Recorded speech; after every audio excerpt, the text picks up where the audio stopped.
Let's first check on the two sides, starting with England with David Seaman in goal. Paul Parker's greater experience got him the place in front of Rob Jones, who just had 2 caps.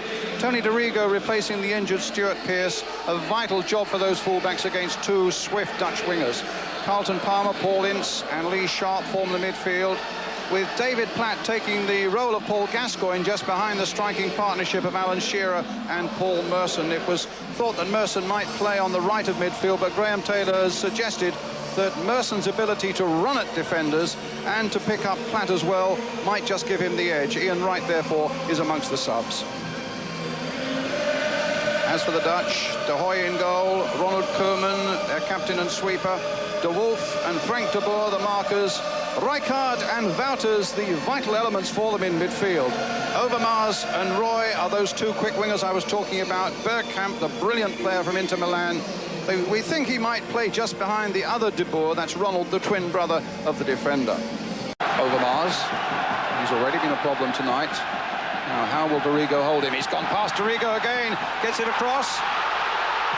And Bergkamp over the top. A glorious opportunity there for Holland. Again, made for them by this man, Mark Overmars. Just touched back there by Roy and slammed over the top to England's relief by Dennis Bergkamp. Let-up of a lifetime, that wasn't it? And you would have bet money on this fella scoring. Roy's got the better of him. Will it stay in play? It has, and Brian Roy's on his way. De Boer waiting in the middle. Bergkamp coming up fast. Here's Dennis Bergkamp again. Trying to get it wide there. And straight into the arms of Seaman, that time from Jan Wouters. My ideal way of playing against him there would be to say to Ince, you go and sit on him. Go and lock Bergkamp out the game for a little bit, because he is a key player for them. But of course, we're unbalanced on the right-hand side. It means Palmer then will be playing against 3 of their other midfield players. That's the problem, I think, with playing the shape we're playing in. Talking to Graham earlier today, I certainly got the impression that that was to be Ince's role, that he was going to look after Bergkamp. But here's a good break. Now David Platt, pushed away by De Goey. Lee Sharp getting it forward, up to Merson. Oh, and he's got the better of De Wolf. He's got Shearer in the middle, still with Merson. Just wide, a fantastic drive there by Paul Merson. Boer wins it in the air. Paul Ince for England. Shearer. Ince knocking it on. Back to De Hoy. Free kick given to England now. That's the worst part of his game, isn't it? We've seen the best part of his game, Koeman's coming forward and having shots. That's the worst part, when he's got to go and engage somebody and go and make defensive work. Dorigo looking the likely candidate here. Merson there also behind the ball. And Ince obviously having some trouble with that shoulder. Now, Tony Dorigo, can he rifle one in from this range? Oh, against the post! Fantastic drive there by Dorigo. Well, that's an absolute brilliant effort. Gets a slight deflection as well off one of the England players. Hits the outside of the post. I mean, England, although the other side's dominated the game, Holland, England have actually had the 3 best shots. Matt trying to turn it wide there. Tony Adams. Oh, kicked off the line. And England now really with 3 or 4 excellent chances.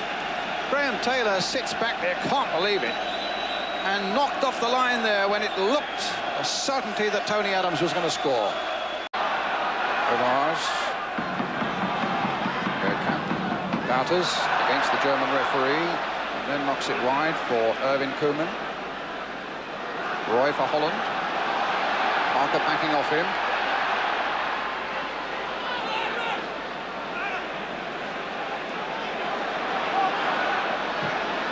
And then gets it through, and again Bergkamp's over the top. But again, you see him sitting in that little position just deep of his strikers. We all got attracted to the ball. You see, I think Paul Ince has got attracted the ball. I think he was going to go and try and help Parker out instead of just staying disciplined and picking up the danger men in the middle of the box. Last 5 minutes of the first half, still 0-0.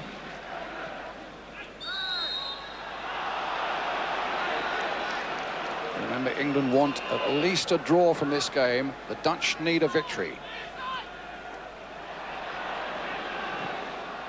Oh, is Rijkaard coming in, but the flag is up! The flag is up! It won't count.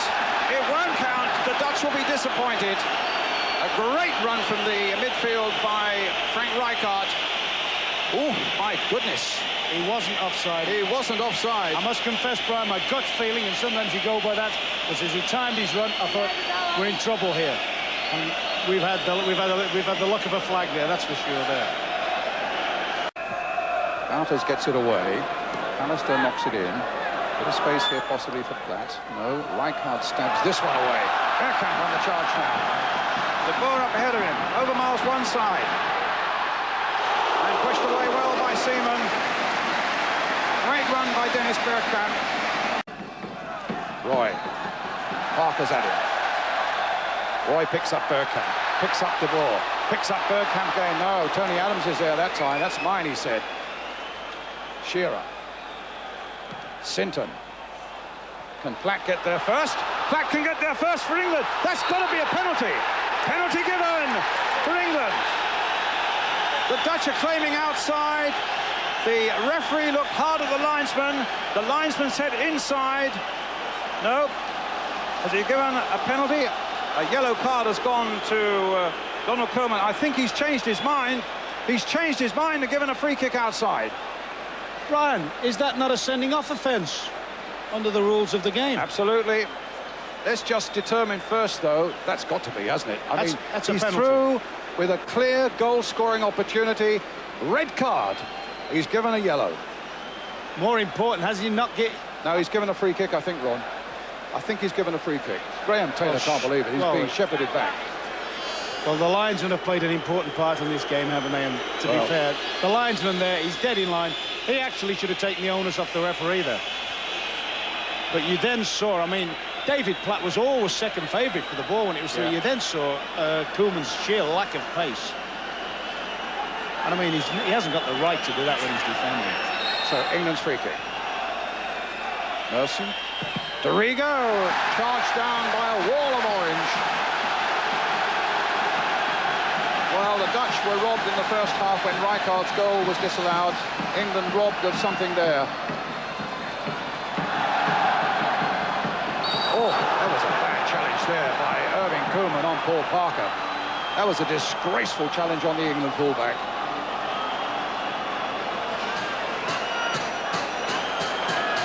There it is again. My goodness.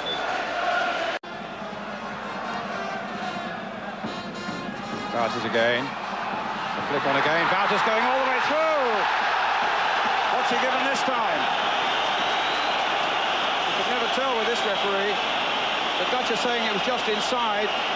He has taken the option of saying it was just outside. That, I must say, did look inside to me. But I think the English lads are actually thinking no, he's right. He's probably foul. right. He's probably right. Actually, it was outside. If it was a foul, it was outside. Was it a foul? Pallister gets the first lunge. In actual fact, the second touch is the touch on the ball. But make no mistake about it, we're not yet out of the wood, because Ronald Koeman is up behind this one, and what an iron it would be if he scored with this when he really should have been off the field. Koeman with the free kick for Holland. A vital moment as two sides look for a place in the World Cup finals. The first goal could be so vital. Is that wall lined up? Can Seaman get a side of it? Koeman with a shot, charged down by Ince. Bergkamp tries to get it in. I think possibly Ince will get a yellow card because he was not within, he got within 10 yards, so Koeman gets a reprieve for the second time and gets another free kick. Ron? As a manager, you think that's brilliant defending from Ince. Ince is the charger. Ince has come out and blocked the shot out, full of bravery. Now he's been punished for it. So come on, England, let's see if we can hold it out again. Again, it's Ronald Koeman. Again, the problem is there. Again, it's a critical moment. He's going to flip one now. He's going to flip one. He's going to flip one, and it's in!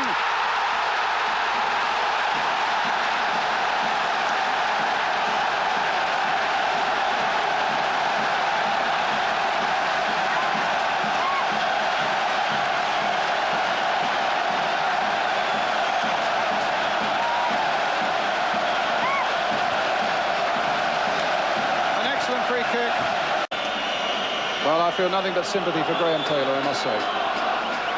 And we also look and see there's half an hour or close on half an hour to go, and we know that England can make chances. It's just a question, can we cash in on one? I mean, I think the worst thing now is if we can go, if we allow them to score again.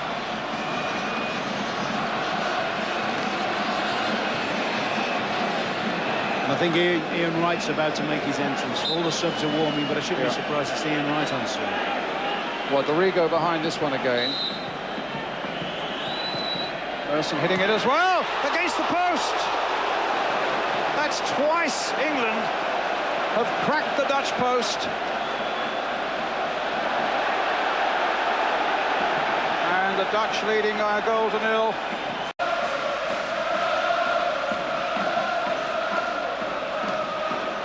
Roy. Bergkamp. Back to Bergkamp. Nice little 1-2. Bergkamp! Great save! Rijkaard! A fantastic save by Seaman!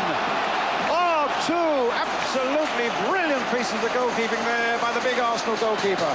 First from Bergkamp, and then what looked an absolute certainty when Rijkaard was on the follow-up. Again, Seaman producing a miracle save there for England.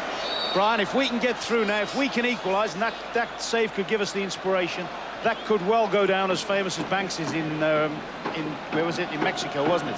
1970. Wright's getting stripped off now. Graham Taylor was saying that he hasn't picked him, but he's always good to have to explode from the bench. That's just what we need from Ian Wright now. Up goes De Wolf and gets it clear. Tony Dorigo now for England.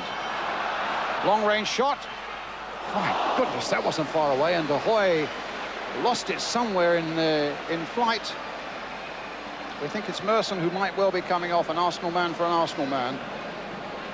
I just wonder whether he might be tempted to push Merson onto the left-hand side, you know. Keep Shearer on, who's playing quite well.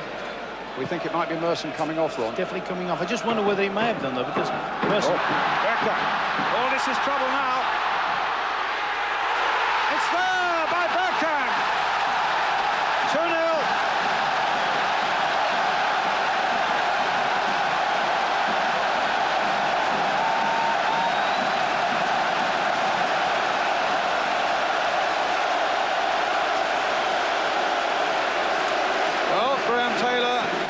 Off the bench, and that was just beyond the reach of the diving David Seaman, who just pulled off two incredible saves in the minute before it, but couldn't do anything about this one. And Bergkamp, whose form has been so poor for Inter Milan, certainly rediscovered the touch there. Roy. Back to Roy again. Bergkamp waiting in the middle. Rijkaard's waiting in the middle. Roy with the cross. Oh, right across the face of the goal there. And England so close to conceding a third as Rijkaard came in at the far post. I mean, that might have been his hat-trick, Rijkaard, mightn't it? That's a lovely low cross, and there's indecision there and all sorts. Rijkaard, who's supposed to be playing as a wing-back, probably had more chances than any other player on the field to score goals. It's over. It's over for England. Graham Taylor knows that the American dream is over for him and his England side. What the future may hold for him, we don't know. What we do know is that England are on the receiving end of a rank bad refereeing decision here tonight, which was the absolute turning point of the whole game. Graham, I've watched you at close quarters in quite a few games. I don't think I've ever seen you so angry with the officials. Well, listen, they can interpret it as a free kick or a penalty. That's up to them. Think about Wembley in Holland, when Walker got hold of the fella outside. There we have a Danish referee that gives a penalty. Now, not only that, if they're determining that is a free kick, FIFA amend the regulations of the law of this game, and they insist that players are dismissed when a player... Look, here it is again, Graham. Gets hold of him, has got hold of him there, and then now you go back to Wembley. Now that's there. Now even if they decide it's a free kick or a penalty, that blonde man should not be on the pitch. That is a FIFA rule. It's an amendment to the rule, and the referee today has not applied the laws of the game as we apply them honestly and openly in our country.